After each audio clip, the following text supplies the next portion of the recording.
Hi guys, today I explain with you SPL Drop 2 for the menstruation pain.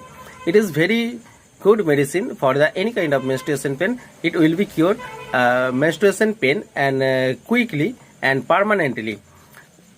Indication of this medicine: abdominal and pelvic pain, cramps in a woman associated with nausea, vomiting and lower back ache, pain in legs and generalized weakness. Dose 10 to 15 drops, half cup of water, 4 times a day, or as directed by the physician. Composition of this medicine: Colophyllum, Simisepigia, magnesium phos, এবং Viana Oppo, etc. Those are medicine are very good for the menstruation pain relief immediate and permanently any kind of problem. So you can get this medicine any homeopathy pharmacy your nearest.